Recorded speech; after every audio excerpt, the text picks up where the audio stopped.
This is my vlog for Task 1.7 and it's about theories that have inspired us and influenced us throughout the production of our music video. In terms of the narrative of the music video, Todorov proposed the idea that a narrative has 5 distinct transformations through which the story proceeds, and they are a state of equilibrium, which is where everything is in order and running how it should be and how the characters want it to be running.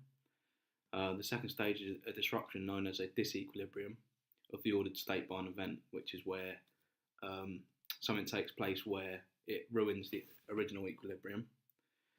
And they're not happy with it, which leads to the third stage, which is a recognition that disruption has taken place. So the characters are aware of what's happened and are aware that things aren't running as they should be.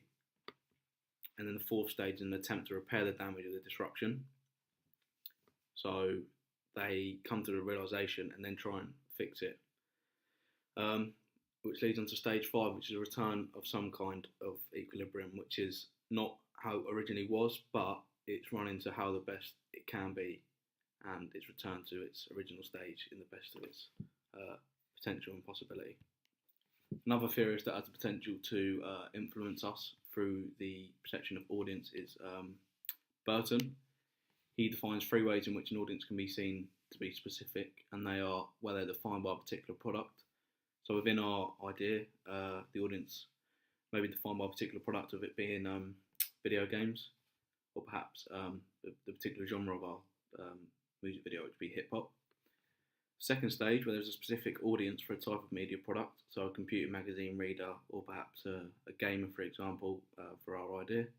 The third stage is where audiences belong to pre-existing groups, defined by age, gender, class, etc. Predominantly the hip-hop genre is dominated by males.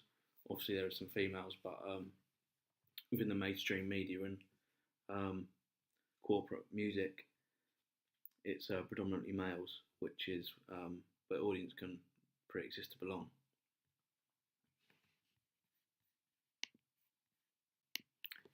Another theorist that can be seen as influential and put into practice would be Judith Butler. She focuses mainly on the gender of the audience, so determining what is being portrayed within the actual music video would determine her opinion on the gender side of it.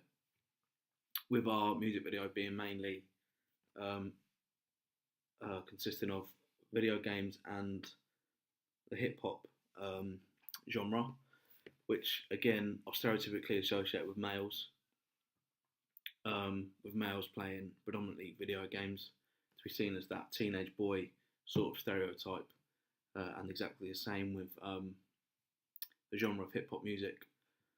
Although you may take an opposing approach and oppose these particular stereotypes and reject them, and make perhaps your music video about a female. Within our idea, it is a male. We've decided to stay with the stereotype. Final theorist that can be seen to be influential would be Goodwin. Goodwin's 6 features of music video consist of: music videos demonstrate genre characteristics such as stage performances in metal videos, dance routines for boy/girl bands, and aspiration hip hop. Obviously we're doing a hip hop genre, so the aspiration bit we'd like to take into consideration and use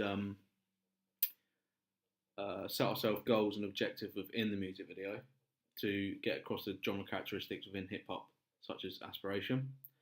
The second one, there's a relationship between lyrics and visuals. The lyrics are represented with images such as the things that they're saying are being portrayed on screen, so either illustrative, amplifying, or contradicting. There's a relationship between music and visuals is the third one. The tone and atmosphere of the visual reflects that of the music. So again, what you're seeing is what the music is trying to portray. Fourth one is the demands of the record label will include the need for lots of close-ups of the artist, and the artist may develop motifs which recur across their work. So a particular visual style, which will give that artist a particular unique selling point, which I believe we have rejected in terms of our idea. Drake normally is not associated with video games within his music videos. Again, that aspiration of a genre characteristics is portrayed heavily within his music. So rejecting that, I think, will open a few doors and open a few minds as well as to what can be portrayed within the hip hop genre, and it's not all a one-way street and narrow-mindedness.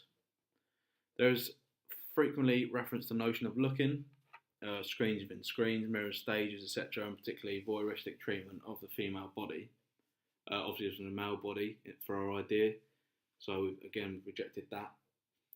And the final one, there are often intertextual references to films, TV programs, other music videos, and again, we have decided to take that on board in terms of using video games such as Pac-Man and Tetris, etc. So we've taken the 6 features and we've decided to take some on board as well as reject some to show that there are different ways in which you can perceive particular types of music and what can be seen as the best way to do that.